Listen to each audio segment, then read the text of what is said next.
أعوذ بالله من الشيطان الرجيم. بسم الله الرحمن الرحيم. الحمد لله الذي أنزل على عبده الكتاب ولم يجعل له عوجا قيما لينذر بأسا شديدا من لدنه ويبشر المؤمنين الذين يعملون الصالحات أن لهم أجرا حسنا ماكثين فيه أبدا وينذر الذين قالوا اتخذ الله ولدا ما لهم به من علم ولا لآبائهم كبرت كلمة تخرج من أفواههم إن يقولون إلا كذبا فلعلك باخع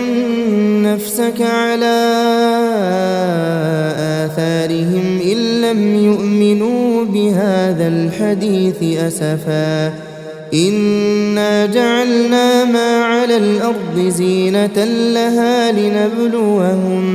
لنبلوهم أيهم أحسن عملا وإنا لجاعلون ما عليها صعيدا جرزا أم حسبت أن أصحاب الكهف والرقيم كانوا من آياتنا عجبا إذ أوى الفتية إلى الكهف فقالوا ربنا آتنا من لدنك رحمة وهيئ لنا من أمرنا رشدا فضربنا على آذانهم في الكهف سنين عددا ثم بعثناهم لنعلم أي الحزبين أحصى لما لبثوا أمدا نحن نقص عليك نبأهم بالحق إنهم فتية آمنوا بربهم وزدناهم هدى وربطنا على قلوبهم إذ قاموا فقالوا ربنا رب السماوات والأرض لن ندعو من دونه إلها لقد قلنا إذا شططا هؤلاء قوم اتخذوا من دونه آلهة لولا يأتون عليهم بسلطان بين فمن أظلم ممن افترى على الله كذبا وإذ اعتزلتموهم وما يعبدون إلا الله فأووا إلى الكهف ينشر لكم ربكم من رحمته ويهيئ لكم من أمركم مرفقا وترى الشمس إذا طلعت تزاور عن كهفهم ذات اليمين وإذا غربت تقرضهم ذات الشمال وهم في فجوة منه ذلك من آيات الله من يهد الله فهو المهتد ومن يضلل فلن تجد له وليا مرشدا وتحسبهم أيقاظا وهم رقود ونقلبهم ذات اليمين وذات الشمال وكلبهم باسط ذراعيه بالوصيد لو اطلعت عليهم لوليت منهم فرارا ولملئت منهم رعبا وكذلك بعثناهم ليتساءلوا بينهم قال قائل منهم كم لبثتم قالوا لبثنا يوما أو بعض يوم قالوا ربكم أعلم بما لبثتم فابعثوا أحدكم بورقكم هذه إلى المدينة فلينظر أيها أزكى طعاما فليأتكم برزق منه وليتلطف ولا يشعرن بكم أحدا إنهم إن يظهروا عليكم يرجموكم أو يعيدوكم في ملتهم ولن تفلحوا إذن أبدا وكذلك أعثرنا عليهم ليعلموا أن وعد الله حق وأن الساعة لا ريب فيها إذ يتنازعون بينهم أمرهم فقالوا بنوا عليهم بنيانا ربهم أعلم بهم قال الذين غلبوا على أمرهم لنتخذن عليهم مسجدا سيقولون ثلاثة رابعهم كلبهم ويقولون خمسة سادسهم كلبهم رجما بالغيب ويقولون سبعة وثامنهم كلبهم قل ربي أعلم بعدتهم ما يعلمهم إلا قليل فلا تمار فيهم إلا مراء ظاهرا ولا تستفت فيهم منهم أحدا ولا تقولن لشيء إني فاعل ذلك غدا إلا أن يشاء الله واذكر ربك إذا نسيت وقل عسى أن يهديني ربي لأقرب من هذا رشدا ولبثوا في كهفهم 300 سنين وازدادوا 9 قل الله أعلم بما لبثوا له غيب السماوات والأرض أبصر به وأسمع ما لهم من دونه من ولي ولا يشرك في حكمه أحدا واتل ما أوحي إليك من كتاب ربك لا مبدل لكلماته ولن تجد من دونه ملتحدا واصبر نفسك مع الذين يدعون ربهم بالغداة والعشي يريدون وجهه ولا تعد عيناك عنهم تريد زينة الحياة الدنيا ولا تطع من أغفلنا قلبه عن ذكرنا واتبع هواه وكان أمره فرطا وقل الحق من ربكم فمن شاء فليؤمن ومن شاء فليكفر إنا أعتدنا للظالمين نارا أحاط بهم سرادقها وإن يستغيثوا يغاثوا بماء كالمهل يشوي الوجوه بئس الشراب وساءت مرتفقا إن الذين آمنوا وعملوا الصالحات إنا لا نضيع أجر من أحسن عملا أولئك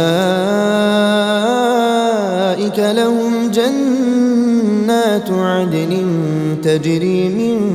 تحتهم الأنهار يحلون فيها من أساور من ذهب ويلبسون ثيابا خضرا من سندس واستبرق متكئين فيها على الأرائك نعم الثواب وحسنت مرتفقا واضرب لهم مثل الرجلين جعلنا لأحدهما جنتين من أعناب وحففناهما بنخل وجعلنا بينهما زرعا كلتا الجنتين آتت أكلها ولم تظلم منه شيئا وفجرنا خلالهما نهرا وكان له ثمر فقال لصاحبه وهو يحاوره أنا أكثر منك مالا وأعز نفرا ودخل جنته وهو ظالم لنفسه قال ما أظن أن تبيد هذه أبدا وما أظن الساعة قائمة ولئن رددت إلى ربي لأجدن خيرا منها منقلبا قال له صاحبه وهو يحاوره أكفرت بالذي خلقك من تراب ثم من نطفة ثم سواك رجلا لكن هو الله ربي ولا أشرك بربي أحدا ولولا إذ دخلت جنتك قلت ما شاء الله لا قوة إلا بالله إن ترني أنا أقل منك مالا وولدا فعسى ربي أن يؤتيني خيرا من جنتك ويرسل عليها حسبانا من السماء فتصبح صعيدا زلقا أو يصبح ماؤها غورا فلن تستطيع له طلبا وأحيط بثمره فأصبح يقلب كفيه على ما أنفق فيها وهي خاوية على عروشها ويقول يا ليتني لم أشرك بربي أحدا ولم تكن له فئة ينصرونه من دون الله وما كان منتصرا هنالك الولاية لله الحق هو خير ثوابا وخير عقبا واضرب لهم مثل الحياة الدنيا كماء إن أنزلناه من السماء فاختلط به نبات الأرض فأصبح هشيما تذروه الرياح وكان الله على كل شيء مقتدرا المال والبنون زينة الحياة الدنيا والباقيات الصالحات خير عند ربك ثوابا وخير أملا ويوم نسير الجبال وترى الأرض بارزة وحشرناهم فلم نغادر منهم أحدا وعرضوا على ربك صفا لقد جئتمونا كما خلقناكم أول مرة بل زعمتم أن لن نجعل لكم موعدا ووضع الكتاب فترى المجرمين مشفقين مما فيه ويقولون يا ويلتنا ما لهذا الكتاب لا يغادر صغيرة ولا كبيرة إلا أحصاها ووجدوا ما عملوا حاضرا ولا يظلم ربك أحدا وإذ قلنا للملائكة اسجدوا لآدم فسجدوا إلا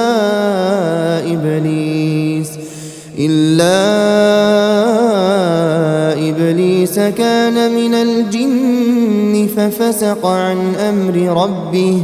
أفتتخذونه وذريته أولياء من دوني وهم لكم عدو بئس للظالمين بدلا ما أشهدتهم خلق السماوات والأرض ولا خلق أنفسهم وما كنت متخذ المضلين عضدا ويوم يقول نادوا شركائي الذين زعمتم فدعوهم فلم يستجيبوا لهم وجعلنا بينهم موبقا ورأى المجرمون النار فظنوا أنهم مواقعوها ولم يجدوا عنها مصرفا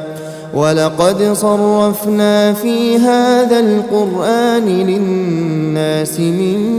كل مثل وكان الإنسان أكثر شيء جدلا وما منع الناس أن يؤمنوا إذ جاءهم الهدى ويستغفروا ربهم إلا أن تأتيهم سنة الأولين أو يأتيهم العذاب قبلا وما نرسل المرسلين إلا مبشرين ومنذرين ويجادل الذين كفروا بالباطل ليدحضوا به الحق واتخذوا آياتي وما أنذروا هزوا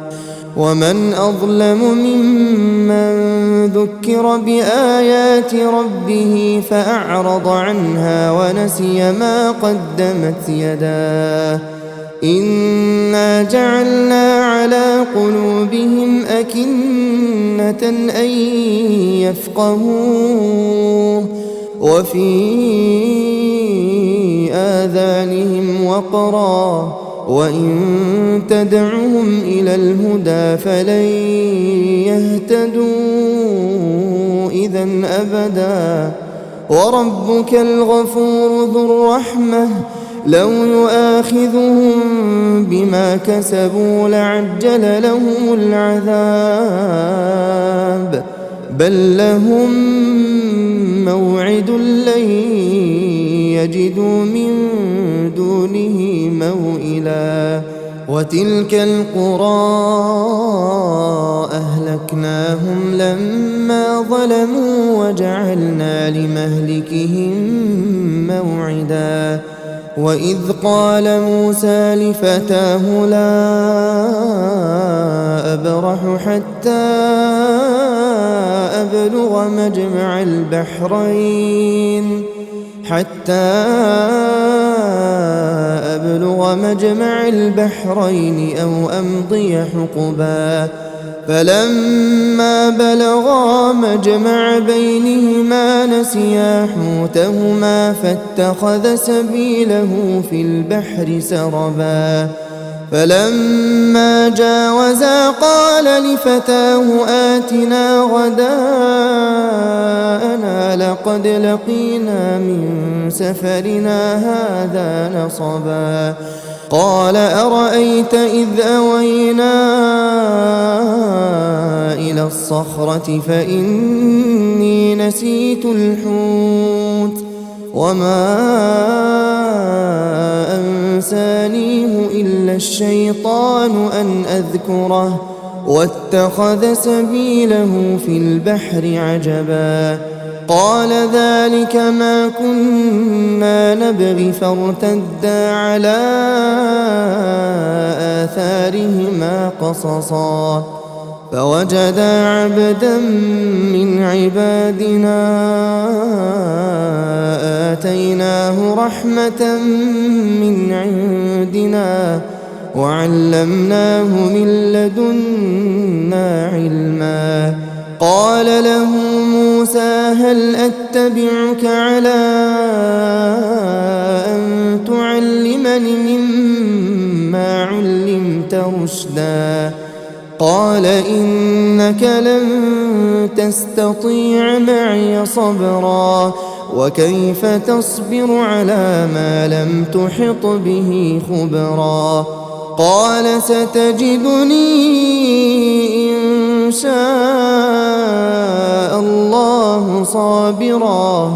إن شاء الله صابرا ولا أعصي لك أمرا قال فإن اتبعتني فلا تسألني عن شيء حتى أحدث لك منه ذكرا فانطلقا حتى إذا ركبا في السفينة خرقها قال أخرقتها لتغرق أهلها لقد جئت شيئا إمرا قال ألم أقل إنك لن تستطيع معي صبرا قال لا تؤاخذني بما نسيت ولا ترهقني من أمري عسرا فانطلقا حتى إذا لقيا غلاما فقتله قال أقتلت نفسا زكية بغير نفس لقد جئت شيئا نكرا قال ألم أقل لك إنك لن تستطيع معي صبرا قال إن سألتك عن شيء بعدها فلا تصاحبني قد بلغت من لدني عذرا فانطلقا حتى إذا أتيا أهل قرية استطعما أهلها فأبوا أن يضيفوهما فوجدا فيها جدارا يريد أن ينقض فأقامه قال لو شئت لاتخذت عليه أجرا قال هذا فراق بيني وبينك سأنبئك بتأويل ما لم تستطع عليه صبرا أما السفينة فكانت لمساكين يعملون في البحر فأردت أن أعيبها وكان وراءهم ملك يأخذ كل سفينة غصبا وأما الغلام فكان أبواه مؤمنين فخشينا أن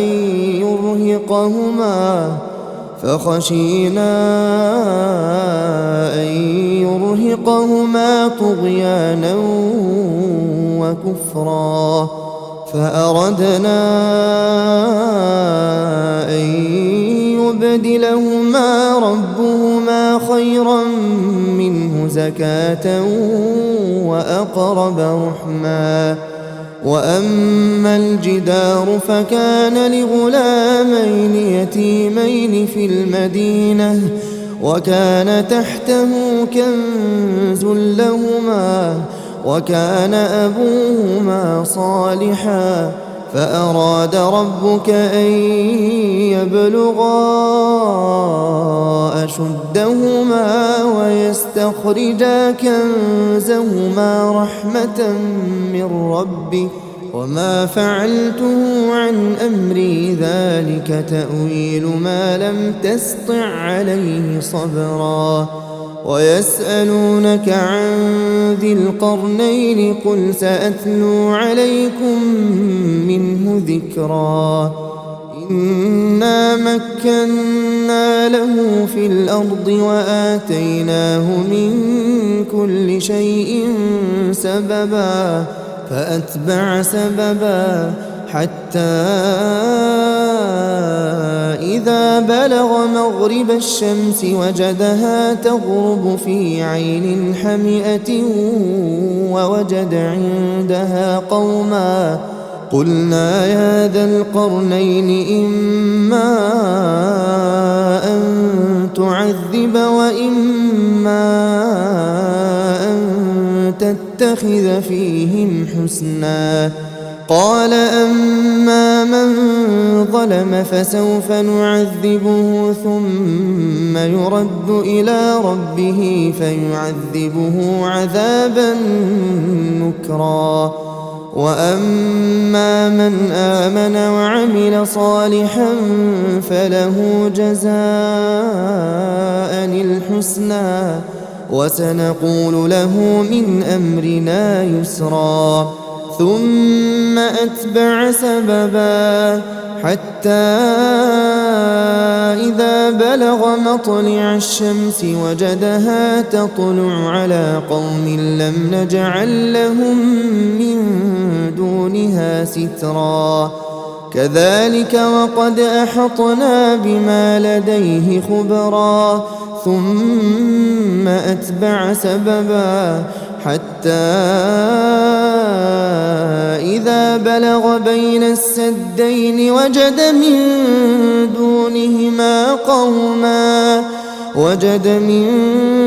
دونهما قوما لا يكادون يفقهون قولا قالوا يا ذا القرنين إن يأجوج ومأجوج مفسدون في الأرض فهل نجعل لك خرجا على أن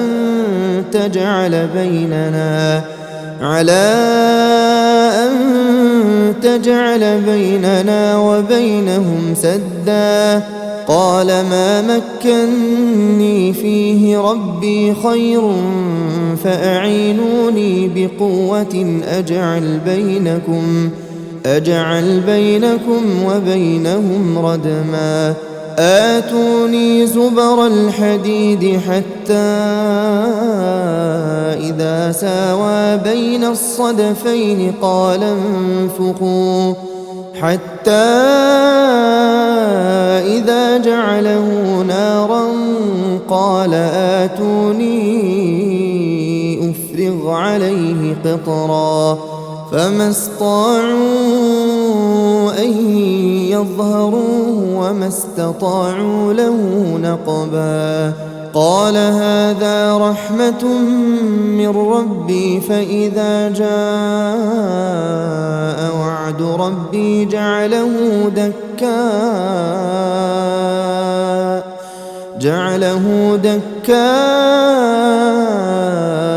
وكان وعد ربي حقا وتركنا بعضهم يومئذ يموج في بعض ونفخ في الصور فجمعناهم جمعا وعرضنا جهنم يومئذ للكافرين عرضا الذين كانت أعينهم في غطاء عن ذكري وكانوا لا يستطيعون سمعا أفحسب الذين كفروا أن يتخذوا عبادي من دوني أولياء إنا أعتدنا جهنم للكافرين نزلا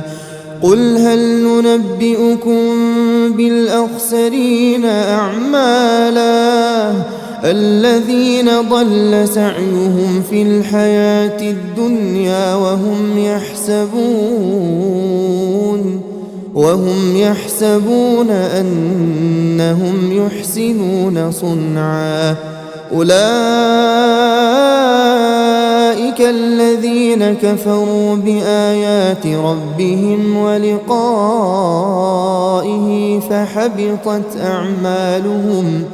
فحبطت أعمالهم فلا نقيم لهم يوم القيامة وزنا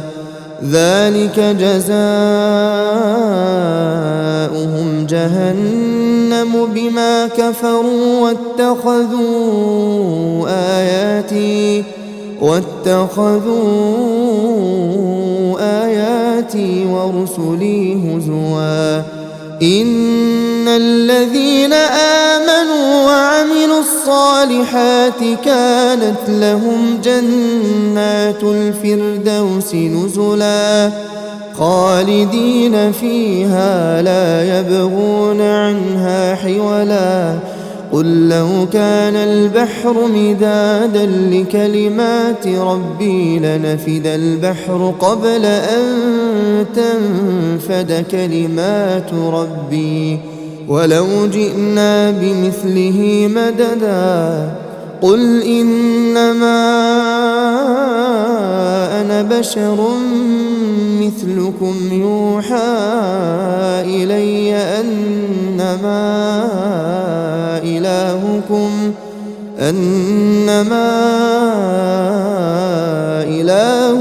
إله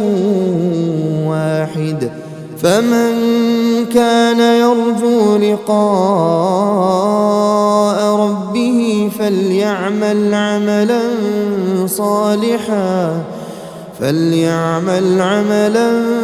صالحا ولا يشرك بعبادة ربه أحدا. بسم الله الرحمن الرحيم. الحمد لله الذي أنزل على عبده الكتاب ولم يجعل له عوجا قيما لينذر بأسا شديدا من لدنه ويبشر المؤمنين الذين يعملون الصالحات أن لهم أجرا حسنا ماكثين فيه أبدا وينذر الذين قالوا اتخذ الله ولدا ما لهم به من علم ولا لآبائهم كبرت كلمة تخرج من أفواههم إن يقولون إلا كذبا فلعلك باخع نفسك على آثارهم إن لم يؤمنوا بهذا الحديث أسفا إنا جعلنا ما على الأرض زينة لها لنبلوهم أيهم أحسن عملا وإنا لجاعلون ما عليها صعيدا جرزا أم حسبت أن أصحاب الكهف والرقيم كانوا من آياتنا عجبا إذ أوى الفتية إلى الكهف فقالوا ربنا آتنا من لدنك رحمة وهيئ لنا من أمرنا رشدا فضربنا على آذانهم في الكهف سنين عددا ثم بعثناهم لنعلم أي الحزبين أحصى لما لبثوا أمدا نحن نقص عليك نبأهم بالحق إنهم فتية آمنوا بربهم وزدناهم هدى وربطنا على قلوبهم إذ قاموا فقالوا ربنا رب السماوات والأرض لن ندعو من دونه إلها لقد قلنا إذا شططا هؤلاء قومنا اتخذوا من دونه آلهة لولا يأتون عليهم بسلطان بين فمن أظلم ممن افترى على الله كذبا وإذ اعتزلتموهم وما يعبدون إلا الله فأووا إلى الكهف ينشر لكم ربكم من رحمته ويهيئ لكم من أمركم مرفقا وترى الشمس إذا طلعت تزاور عن كهفهم ذات اليمين وإذا غربت تقرضهم ذات الشمال وهم في فجوة منه ذلك من آيات الله من يهد الله فهو المهتد ومن يضلل فلن تجد له وليا مرشدا وتحسبهم أيقاظا وهم رقود ونقلبهم ذات اليمين وذات الشمال وكلبهم باسط ذراعيه بالوصيد لو اطلعت عليهم لوليت منهم فرارا ولملئت منهم رعبا وكذلك بعثناهم ليتساءلوا بينهم قال قائل منهم كم لبثتم قالوا لبثنا يوما أو بعض يوم قالوا ربكم أعلم بما لبثتم فابعثوا أحدكم بورقكم هذه إلى المدينة فلينظر أيها أزكى طعاما فليأتكم برزق منه وليتلطف ولا يشعرن بكم أحدا إنهم إن يظهروا عليكم يرجموكم أو يعيدوكم في ملتهم ولن تفلحوا إذا أبدا وكذلك أعثرنا عليهم ليعلموا أن وعد الله حق وأن الساعة لا ريب فيها إذ يتنازعون بينهم أمرهم فقالوا بنوا عليهم بنيانا ربهم أعلم بهم قال الذين غلبوا على أمرهم لنتخذن عليهم مسجدا سيقولون ثلاثة رابعهم كلبهم ويقولون خمسة سادسهم كلبهم رجما بالغيب ويقولون سبعة وثامنهم كلبهم قل ربي أعلم بعدتهم ما يعلمهم إلا قليل فلا تمار فيهم إلا مراء ظاهرا ظاهرا ولا تستفت فيهم منهم أحدا ولا تقولن لشيء إني فاعل ذلك غدا إلا أن يشاء الله واذكر ربك إذا نسيت وقل عسى أن يهديني ربي لأقرب من هذا رشدا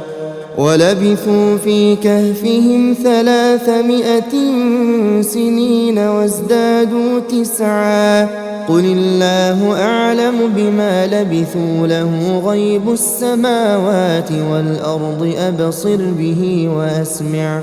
ما لهم من دونه من ولي ولا يشرك في حكمه أحدا واتل ما أوحي إليك من كتاب ربك لا مبدل لكلماته ولن تجد من دونه ملتحدا واصبر نفسك مع الذين يدعون ربهم بالغداة والعشي يريدون وجهه ولا تعد عيناك عنهم تريد زينة الحياة الدنيا ولا تطع من أغفلنا قلبه عن ذكرنا واتبع هواه وكان أمره فرطا وقل الحق من ربكم فمن شاء فليؤمن ومن شاء فليكفر إنا أعتدنا للظالمين نارا أحاط بهم سرادقها وإن يستغيثوا يغاثوا بماء كالمهل يشوي الوجوه بئس الشراب وساءت مرتفقا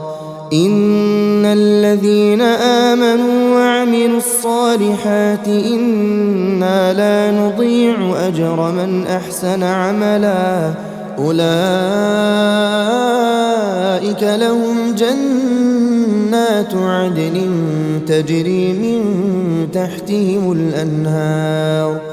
يحلون فيها من أساور من ذهب ويلبسون ثيابا خضرا من سندس واستبرق متكئين فيها على الأرائك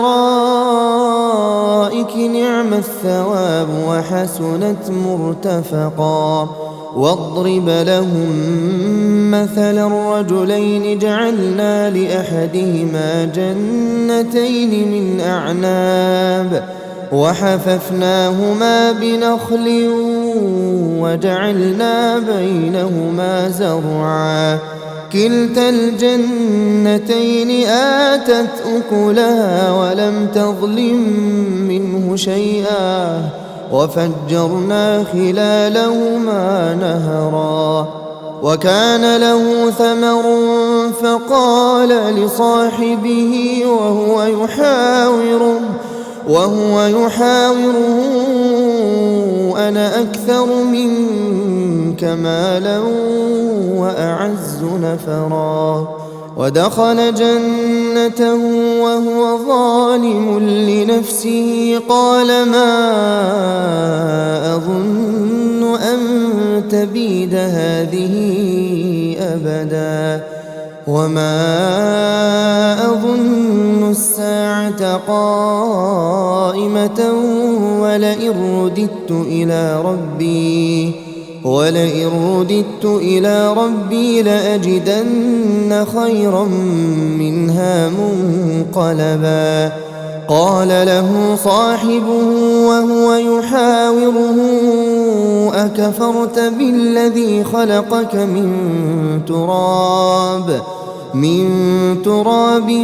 ثم من نطفة ثم سواك رجلا لكن هو الله ربي ولا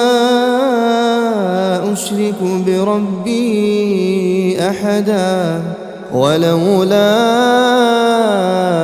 إذ دخلت جنتك قلت ما شاء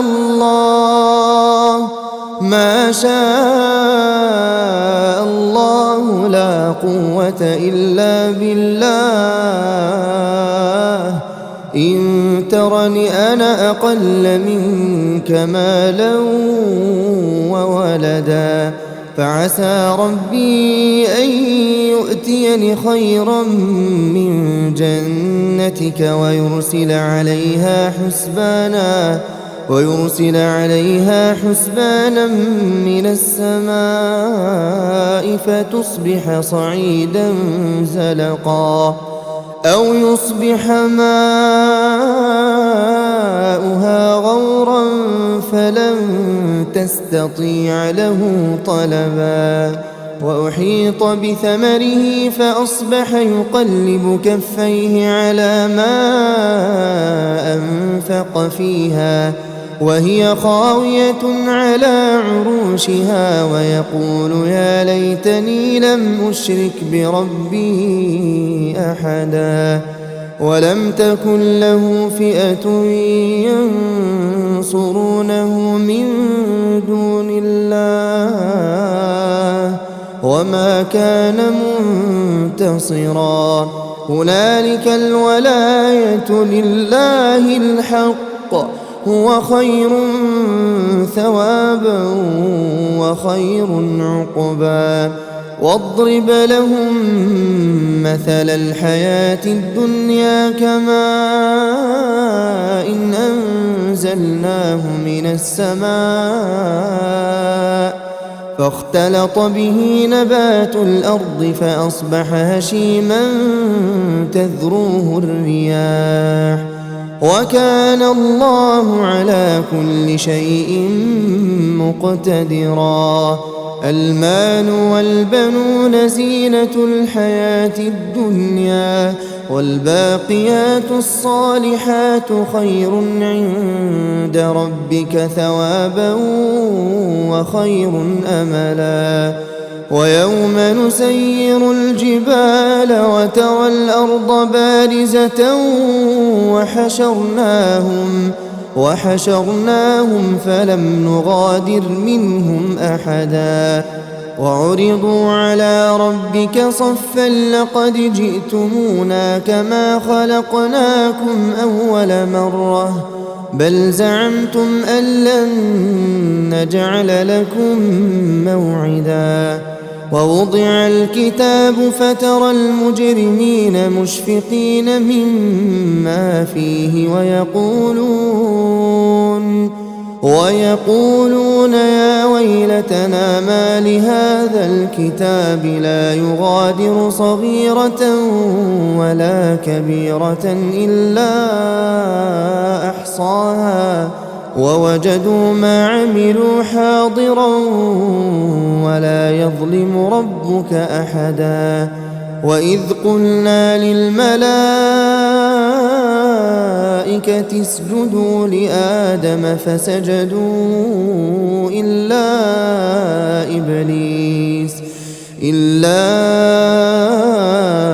إبليس كان من الجن ففسق عن أمر ربه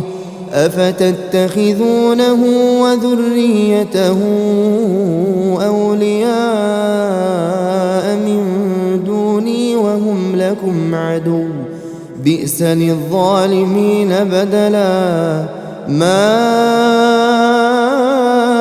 أشهدتهم خلق السماوات والأرض ولا خلق أنفسهم وما كنت متخذ المضلين عضدا ويوم يقول نادوا شركائي الذين زعمتم فدعوهم فلم يستجيبوا لهم وجعلنا بينهم موبقا ورأى المجرمون النار فظنوا أنهم مواقعوها ولم يجدوا عنها مصرفا ولقد صرفنا في هذا القرآن للناس من كل مثل وكان الإنسان أكثر شيء جدلا وما منع الناس أن يؤمنوا إذ جاءهم الهدى ويستغفروا ربهم إلا أن تأتيهم سنة الأولين أو يأتيهم العذاب قبلا وما نرسل المرسلين إلا مبشرين ومنذرين ويجادل الذين كفروا بالباطل ليدحضوا به الحق واتخذوا آياتي وما أنذروا هزوا ومن أظلم ممن ذكر بآيات ربه فأعرض عنها ونسي ما قدمت يداه إنا جعلنا على قلوبهم أكنة أن يفقهوه وفي آذانهم وقرا وإن تدعهم إلى الهدى فلن يهتدوا إذن أبدا وربك الغفور ذو الرحمة لو يؤاخذهم بما كسبوا لعجل لهم العذاب بل لهم موعد لن يجدوا من دونه موئلا وتلك القرى أهلكناهم لما ظلموا وجعلنا لمهلكهم موعدا وإذ قال موسى لفتاه لا أبرح حتى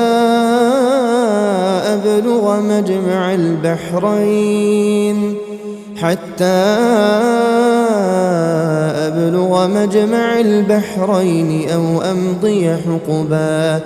فلما بلغا مجمع بينهما نسيا حوتهما فاتخذ سبيله في البحر سربا فلما جاوزا قال لفتاه آتنا غداءنا لقد لقينا من سفرنا هذا نصبا قال أرأيت إذ أوينا إلى الصخرة فإني نسيت الحوت وما أنسانيه إلا الشيطان أن أذكره واتخذ سبيله في البحر عجبا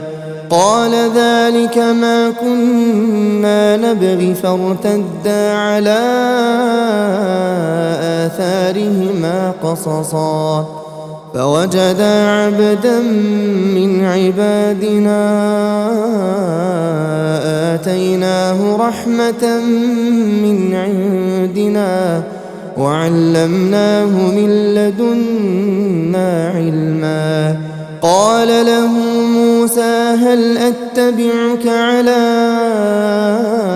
أن تعلمني مما علمت رشدا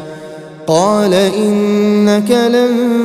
تستطيع معي صبرا وكيف تصبر على ما لم تحط به خبرا قال ستجدني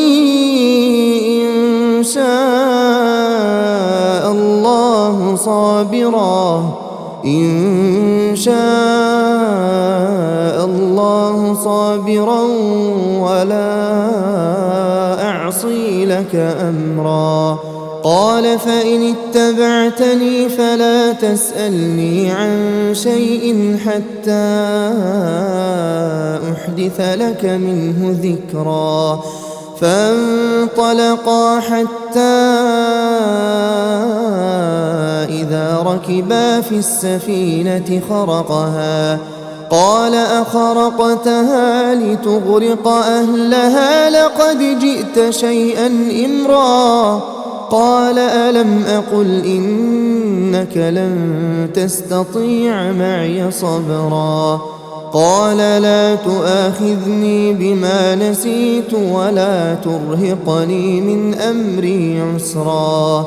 فانطلقا حتى إذا لقيا غلاما فقتله قال أقتلت نفسا زكية بغير نفس لقد جئت شيئا نكرا.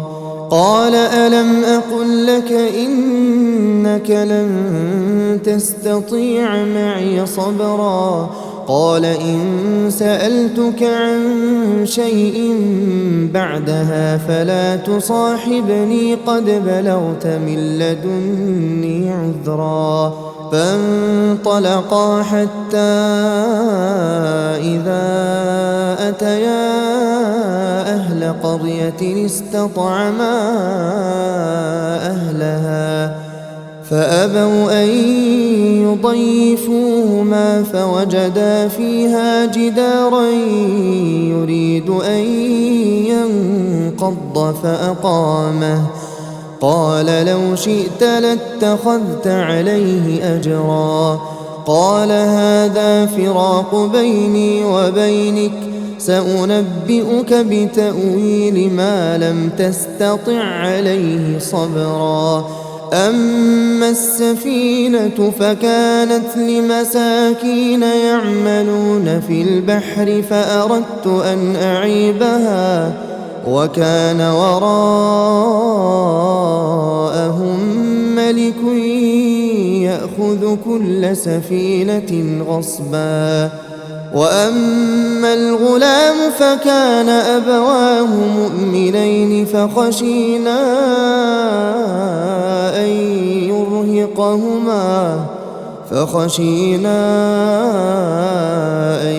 يرهقهما طغيانا وكفرا. فأردنا أن يبدلهما ربهما خيرا منه زكاة وأقرب رحما. وأما الجدار فكان لغلامين يتيمين في المدينة وكان تحته كنز لهما وكان أبوهما صالحا فأراد ربك أن يبلغا أشدهما ويستخرجا كنزهما رحمة من ربك وما فعلته عن أمري ذلك تأويل ما لم تسطع عليه صبرا. ويسألونك عن ذي القرنين قل سأتلو عليكم منه ذكرا. إنا مكنا له في الأرض وآتيناه من كل شيء سببا فأتبع سببا حتى إذا بلغ مغرب الشمس وجدها تغرب في عين حمئة ووجد عندها قوما قلنا يا ذا القرنين إما أن تعذب وإما أن تتخذ فيهم حسنا. قال أما من ظلم فسوف نعذبه ثم يرد إلى ربه فيعذبه عذابا نكرا. وأما من آمن وعمل صالحا فله جزاء الحسنى وسنقول له من أمرنا يسرا ثم أتبع سببا حتى إذا بلغ مطلع الشمس وجدها تطلع على قوم لم نجعل لهم من دونها سترا كذلك وقد أحطنا بما لديه خبرا ثم أتبع سببا حتى إذا بلغ بين السدين وجد من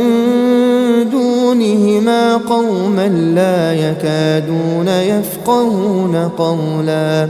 قالوا يا ذا القرنين إن يأجوج ومأجوج مفسدون في الأرض فهل نجعل لك خرجا على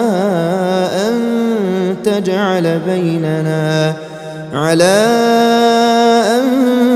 تجعل بيننا وبينهم سدا قال ما مكني فيه ربي خير فأعينوني بقوة أجعل بينكم وبينهم ردما آتوني زبر الحديد حتى إذا ساوى بين الصدفين قال انفخوا حتى إذا جعله نارا قال آتوني أفرغ عليه قطرا فما استطاعوا أن يظهروه وما استطاعوا له نقبا قال هذا رحمة من ربي فإذا جاء وعد ربي جعله دكاء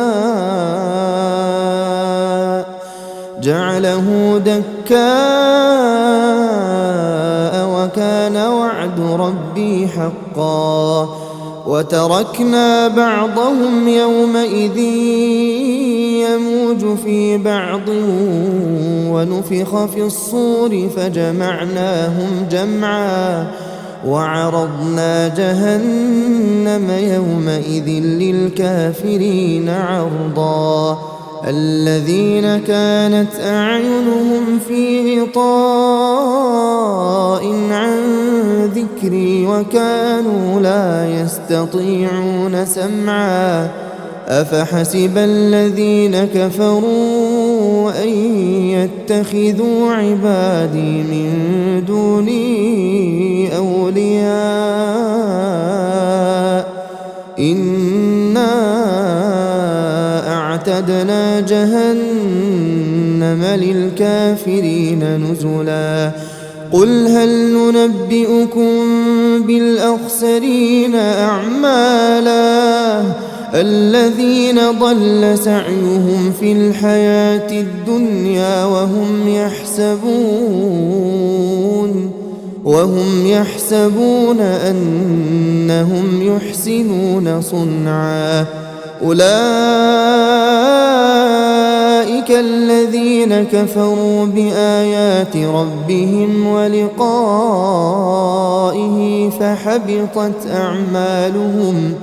فحبطت أعمالهم فلا نقيم لهم يوم القيامة وزنا ذلك جزاؤهم جهنم بما كفروا واتخذوا آياتي ورسلي هزوا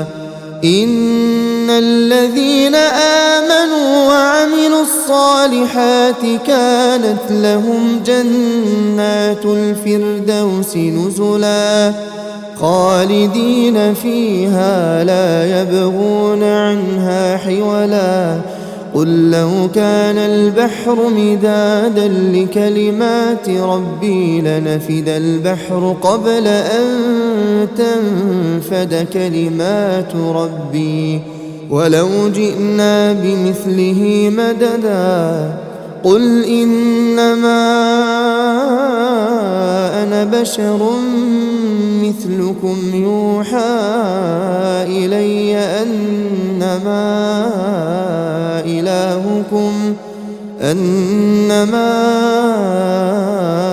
إلهكم إله واحد فمن كان يرجو لقاء ربه فليعمل عملا